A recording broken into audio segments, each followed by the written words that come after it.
En troisième épaisseur, Tractello qui attend toujours en compagnie également de Ciel Boréal, le numéro 5, qui effectue donc un premier parcours à main droite aujourd'hui. On va dans quelques instants passer une nouvelle fois devant les tribunes, sous l'impulsion toujours de Cash Tonight, le numéro 8, Condor des Valses l'a pratiquement rejoint. 4 Socket est 3e, Classique d'Urzy, le numéro 3, 4e, Crazy Bomb 5e, elle est désormais couverte. Tractello venant ensuite avec Ciel Boréal devant Calueto, le numéro 9, toujours au dernier rang. Je rappelle que Las a été rapidement disqualifié, Sherifol, pas de changement devant les tribunes. Cash Tonight qui assure toujours le train. Le numéro 8 c'est le grand favori. 4 Socket est toujours placé dans son sillage, elle a le bon parcours pour l'instant. Donc le Condor des Valses est né au vent. Le numéro 7 talonné par Classique d'Urzy le 3, Crazy Bomb le 6. On est à l'arrière avec le 5 Ciel Boréal, le 4 Tractello et le 9 Calueto. On ne va pas très vite. Favori qui imprime son train à l'épreuve. Un train qui n'est pas très rapide pour l'instant. Deuxième position 4 Socket. Condor des Valses est toujours 3e à une longueur né au vent. Classique d'Urzy en 4e position, accompagné à son extérieur par Crazy Bomb, le numéro 6, il n'y a pas d'attaque. Ciel Boréal qui attend toujours sur une 4e ligne côté corde avec Tractello, le 4, c'est la casaque rouge. Et Calueto, le 9, qui ferme la marche de ce petit peloton. Comme le favori est en tête, personne ne veut attaquer. Numéro 4, Tractello qui s'est décalé. Mais il est encore assez loin de Cash Tonight et qui pour l'instant contrôle très facilement. On a l'impression qu'il est au petit trot, Cash Tonight. 4 Socket est toujours dans son sillage. Condor des Valses n'a pas la partie facile puisqu'il trotte né au vent. Tractello poursuit maintenant son effort, mais il vient un petit peu péniblement à l'extérieur des chevaux de tête. On a un petit peu de ressources avec Ciel Boréal qui ferme la marche. Crazy Bomb est tout près en 5e position avec également Classique d'Urzy. Le peloton est extrêmement groupé. Seul Calueto, le numéro 9, aura du mal à participer à l'arrivée. On va sortir dans quelques instants du tournant final avec Cash Tonight, toujours aussi facile. 4 Socket dans son sillage. En 3e position, Condor des Valses qui emmène Tractello. Faute de Crazy Bomb qui était à l'arrière. Faute également de Ciel Boréal, le numéro 5. On perd 2 concurrents. Calueto est battu. Début de la ligne droite avec toujours en tête Cash Tonight, le numéro 8 qui contrôle en 2e position. 4 Socket, le 6 Crazy Bomb a été disqualifié. Condor des Valses se défend bien car il a fait beaucoup d'extérieur. Et puis on finit bien avec Classique d'Urzy, le numéro 3 qui va tenter d'inquiéter Cash Tonight. Classique d'Urzy qui termine de plus en plus fort, mais Cash Tonight repart et s'impose. Classique d'Urzy sera 2e. 4 Socket, le numéro 2 vraisemblablement 3e devant le 7 Condor des Valses et le 4 Tractello. Et la journée commence bien pour Christophe Martens qui sera avec nous tout au long de la semi-nocturne. Il a pu gagner de bout en bout cette course avec le favori Cash Tonight qui résiste donc à Classique d'Urzy, le numéro 3. 4 Socket, le 2 se classe 3e devant le 7 Condor des Valses.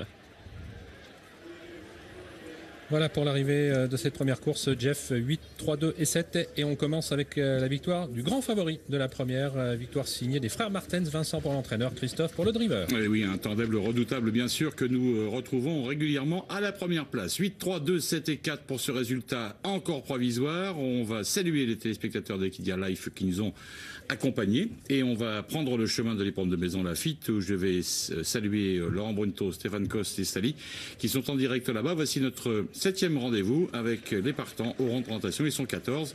Une position favorite pour le numéro 7, messieurs. Voilà, merci. Bonjour Jeff. Et oui, on a actuellement comme favori le numéro 7, Blue Suave, une vieille connaissance, âgé de 7 ans maintenant. Et c'est vrai qu'il a un profil plutôt convaincant, on va dire, Stéphane. Oui, en plus son entraîneur a bien commencé la journée, Fabrice Chappet, on l'a vu tout à l'heure briller, avec un succès grâce à Philly Green, une place également avec Finn Perry Square qui s'est bien comporté dans le prix Texanita. Et c'est vrai qu'il a, semble-t-il, beaucoup de choses pour lui. En tout cas, sa rentrée a été bonne. 2e, battu par Valiant Blue qui courait hier à Longchamp. Il participait au groupe 3 au prix de Saint-Georges. Alors, je te laisse se mettre en scène. Le voilà, le favori. Regardez-le, il est au fond de l'image ici, ce Blue Suave, donc monté par Tony Picon, 4,50. On est à 8 minutes du départ. Je vous rappelle que la course partira à 17h.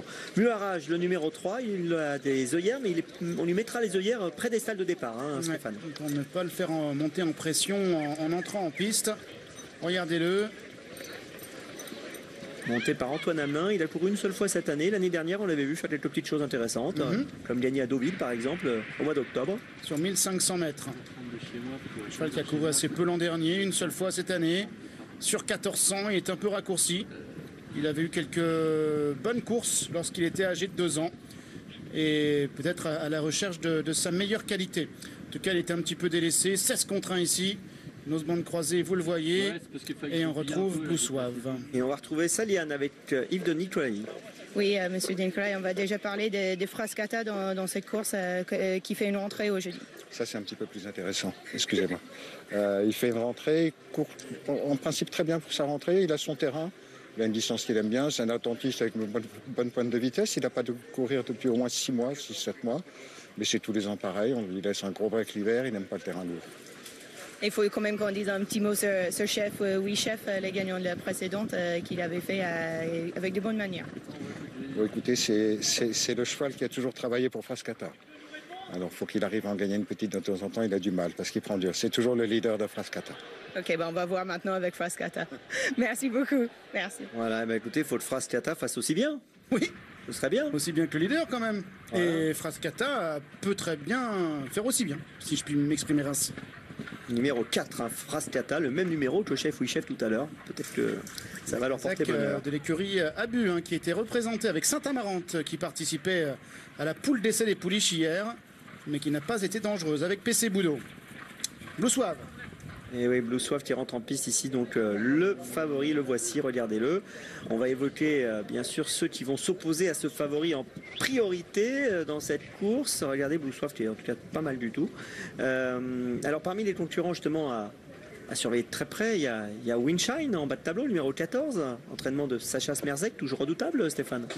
8,70 € et une valeur 43. Windshine porte 55 kg. C'est donc plutôt un bon engagement aujourd'hui pour Windshine, associé à Delphine Santiago. Il vient de participer à un quintet en portant 60 kg. Il avait été monté tout près dans le sillage des animateurs. Et ce jour-là, Sacha Smerzek avait été premier avec Art Place, troisième avec Quirinus, quatrième avec Key to Passion et sixième avec Windshine. Belle saison l'an dernier avec 2 victoires. Et voilà, écoutez, c'est une des chances.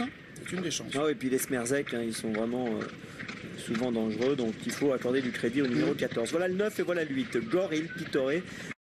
Gore, c'est une vieille connaissance. Il court aujourd'hui sa 75e course, le numéro 9, Gore. Ça, les quintéistes font plus que le connaître. Il a participé à tellement d'événements. Il en a gagné des événements, notamment sur sa piste fétiche, celle de l'hippodrome de Fontainebleau. En revanche, il n'a jamais gagné à Maison-Lafitte, même s'il a pris quelques places à l'arrivée des quintés. Lui qui porte ses traditionnelles œillères jaunes et bleues. Alors que Windshine entre en piste. Windshine qui a gagné en terrain lourd, qui a gagné en terrain très souple, qui a gagné en bon terrain et qui a pas mal de vitesse puisque Windshine a su s'imposer sur la distance de 1000 mètres. 8,1 contre 1. Voilà, chance sérieuse. Et puis Delphine Santiago qui connaît bien ce cheval. Cette pouliche, c'est également un atout. Alors écoutez, là on retrouve Blue Suave une nouvelle fois. On va parler aussi de Rêve d'Argent, le numéro 13 qui effectue sa rentrée. C'est la Casette Pariante qu'on a vu gagner tout à l'heure. Sa dernière sortie dans une listode n'était pas mauvaise du tout, puisqu'on l'a vu finir 3e d'une listode à Fontainebleau. C'était au mois de novembre 2014. On a pris Contessina. Voilà. Auparavant, avant cette listode, Rêve d'Argent avait conclu 3e derrière Windshine, ici même, sur ce parcours à de poids 100 égal. mètres. Exactement. Ils sont à poids égal encore aujourd'hui. Donc tout ça pour dire que si on prend l'un, on peut peut-être prendre l'autre, même si Rêve d'Argent, qui est ici à l'image, fait sa rentrée. Voilà. Rêve d'Argent qui est un petit peu plus neuf, en tout cas au niveau du moteur, puisque c'est uniquement sa 8e tentative. Ses performances à Maison-Lafitte ont toujours été bonnes, puisqu'il a couru 3 fois pour une victoire, une 2e et une 3e place. Et en plus, c'est une jument qui a montré beaucoup de vitesse. Donc voilà. On dit généralement, Laurent, je ne sais pas si c'est une bêtise ou non, mais que les chevaux de vitesse se préparent plus rapidement. Voilà, puis c'est vrai qu'on l'a vu. 6,90 € la côte baisse. Ouais, physiquement, elle n'a pas l'air d'être trop lourde, donc en effet, elle doit se préparer assez vite, on peut le penser. Alors Mère Matoine était une bonne pouliche, elle avait gagné l'Istade à Vichy. Ouais. Et puis écoutez, Tom Glocken a gagné tout à l'heure, peut-être que la Casette a réalisé un doublé, on ne sait jamais, on souhaite ça, en tout cas Guy Pariante, qui a vu Glocken tout à l'heure s'imposer dans le prix Sanita, la plus grosse course de la journée. On rappelle que Glocken est un fils de Ken d'Argent. Alors, on a un cheval également qui nous pose beaucoup de questions. C'est notre ami Sinbad, le numéro 1. Et oui. Parce qu'il arrive de Pologne. Il voyage. Oui. Il a gagné 5 fois en 8 tentatives, mais à Varsovie. Donc la question est... Alors, qu'est-ce qu'on fait? Moi, je dis on peut s'en méfier, parce que... Écoutez, il est rentré dans les box de Cricket de Marek, c'est une rentrée, certes, mais rappelez-vous quand même qu'on avait vu, je ne me rappelle plus du nom, vous allez le retrouver très vite, vous, Stéphane, ce fameux cheval monté par Christophe Soumillon qui venait des pays de l'Est, vous savez, qui avait... Overdose. Overdose, voilà, exactement. Il venait d'où déjà, lui? De Hongrie. Exactement. Il avait gagné le prix de l'abbaye le jour où il y a eu faux départ. Et ensuite, voilà, malheureusement pour lui, sa victoire n'avait pas été validée. Ouais, c'est Marchand d'Or, je crois, qu'il a gagné. Exactement. Et puis Overdose avait quand même montré beaucoup de talent dans d'autres circonstances plus heureuses pour lui. Mais tout ça pour dire que dans les pays de l'Est, on peut avoir comme ça des sprinteurs de très grande qualité. Donc Simbad, on lui demande pas d'avoir la qualité d'Overdose aujourd'hui pour gagner cette course T. Mais s'il a un petit peu de capacité, il est peut-être capable de finir à l'arrivée en tout cas. Après, ce sera un coup de poker. Il y a 18 €. Moi, je dis, pour une place, on peut pas. De ligne, d'histoire de quoi que ce soit. Je ne le connais pas. On peut pas l'écarter. Il a couru 8 fois, il a gagné 5 fois. Oui, mais il faut bien l'écarter quand même. Celui-là, vous l'écartez pas? Non, dans un multi, non. Bon. Mais même dans un trio, je l'écarterai pas parce que, en fait, c'est une découverte et quelque part, c'est un peu peut-être difficile de se dire on le raye. Il a une décharge de 2,5 kg. Il est chez Cricket Marek. On se dit que si Cricket l'a accepté dans son écurie aussi, c'est qu'elle considère qu'il a peut-être quand même quelques petites choses à faire. Je pense pas qu'elle ait besoin d'avoir un cheval de plus ou un cheval de moins, hein, Stéphane Cricket. Donc c'est sûrement intéressant de s'intéresser à Simbad. Miasson, le numéro 5, voilà l'un des plus titrés de la course. Il est lauréat du prix de Mottry, il est triple lauréat de Quintet également, ce cheval, qui a vu sa valeur baisser, ce qu'il a vu participer à un Quintet récemment, dans lequel il devait porter 58,5 kg, dans lequel il s'est classé 13e, et où il avait attendu. Il est associé à Grégory Benoît ici, ce Miasson qui est présenté par Christian Bailly. Cheval sympa en tout cas, hein. Miasson qu'on connaît bien. 46e course de sa carrière et il approche les 400 000 € de gains quand même. Hein. Ouais. C'est pas mal. Laia Shop, numéro 11, Anthony Crastus pour Didier Prodhomme. Kazakh Monsieur Lainam. On retrouve Rêve d'Argent le 13, le 14 Windshine. Ce qui est sympa dans cette course, c'est qu'il y a plusieurs chevaux qu'on a déjà suivis à maintes reprises dans des courses diverses. Hein. Parfois des listotes, parfois des handicaps, parfois des courses à condition. Mais c'est vrai qu'il y a des chevaux où on a l'impression de les connaître depuis toujours en fait un peu.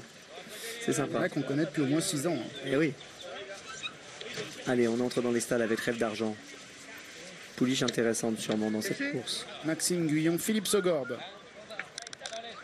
4 concurrents à l'extérieur des stalles. Le numéro 10, c'est Penmaen. Philippe Sogorbe, d'ailleurs, tout à l'heure, je vous disais ça hors antenne, mais je vais le dire à l'antenne aussi. Philippe Sogorbe qui a quand même une très jolie réussite en tant qu'entraîneur. Hein. On rappelle qu'il fut jockey. Oui. Ensuite, il s'est installé entraîneur et rapidement, il a pris une place sérieuse dans le paysage hippique français. Très bon juge d'ailleurs, hein, je trouve Philippe Sogorbe aussi. Souvent très bon juge dans ses propos concernant ses chevaux. Est-ce que Frascata va faire comme son leader, Chef oui chef, qui a enlevé la course précédente? Nous verrons. Il Pitor, et c'est le numéro 8, qui appartient en partie à Carlo Ancelotti, entraîneur du Real Madrid. D'ailleurs, vous savez que Javier Pastore, Edinson Cavani et Salvatore Sirigu étaient à la Breeze Up Arcana samedi dernier. Ils ont peut-être fait des achats, on en reparlera. Bien, hein. Oui. C'est parti pour la 7e, mais la 7e, c'est le prix Prudent. 1200 mètres à parcourir. Bon départ pour Muarage, le numéro 3. Bon départ pour le numéro 7, Blue Suave, qui vient à son extérieur et également en 3e position maintenant pour Bondy. On retrouve également le numéro 9, Gore. Un peloton qui se scinde en deux. Windshine qui vient plutôt à la corde avec Delphine Santiago et qui mène devant le numéro 13, Rêve d'Argent, ou encore le 10, Penman. Muarage, le numéro 3 qui mène à l'extérieur devant le numéro 7, Blue Suave, ou encore le numéro 4, Frascata. On retrouve également Bondy, le 12, qui patiente à cet instant en léger retrait alors qu'ils vont bientôt passer devant le parc à voitures. Toujours Windshine qui vient à côté corde, le 14 dans son dos. Toujours le numéro 13, Rêve d'Argent avec le numéro 10, Penman, ou encore Miasson, le numéro 5. À l'extérieur, toujours le numéro 3, Muarage, accompagné encore par Gore, alors que l'on essaie maintenant de se rapprocher avec le numéro 2. Il s'agit de Wahib. Windshine qui est toujours à la corde. Il Pitoré qui se rapproche maintenant devant le 10, Penmaen. Muarage également, le numéro 3, maintenant de plus en plus fort à l'extérieur. Penmaen, le numéro 10 qui a pris l'avantage. Miasson qui vient maintenant de plus en plus fort à son extérieur. Penmaen, Miasson, Penmaen qui va s'imposer. Miasson est 2e, Windshine 3e, Blue Suave 4e, devant le 2 Wahib et le 3 Muarage. Eh bien, c'est donc gagné pour Penmaen. Regardez dans la phase finale de la course, le 10 s'impose dans cette course. La cote finale dans quelques secondes, 9,30 € devant le numéro 5, Miasson, qui s'est bien défendu. 3e, le 14, Windshine, à la cote de 7,20 €. La 4e place est prise par le numéro Blue Suave. 7, ouais, c'est bien ça, c'est Blue Suave, cherchez le numéro de Blue Suave, c'est bien le numéro 7. 10, 5, 14 et 7, les cotes 9, 30, 14, 7, 20. Et pour le numéro 7, il y avait quoi? Il y avait 3,70, c'est gagné pour Penmae. Alexis Badel encore à l'honneur, entraînement de John Hammond, Kazakh Dir, Elvage Dir et la fille de Pivotal a réussi à se montrer la plus forte. Ouais, c'est la 6e victoire de cette Penmaen qui avait réussi à enlever 3 handicaps d'affilée, 3 épreuves qui étaient support de quintet au cours de la saison 2013, 2 victoires en 2014, une rentrée ici, une rentrée du mois de novembre et un succès avec Alexis Badel, c'est vrai, qui va finalement réussir à résister à l'assaut final de Miasson et à celui à la corde de Winshine. Voilà, c'est une pouliche qui faisait partie également des concurrents en vue de la course qui s'impose ici. Et c'est une victoire donc pour le duo Alexis Badel, John Hammond, Jeff. Oui, exactement. John Hammond d'ailleurs, dont on peut remarquer, si on observe un petit peu ses effectifs, qui sont toujours bien à cette époque de l'année.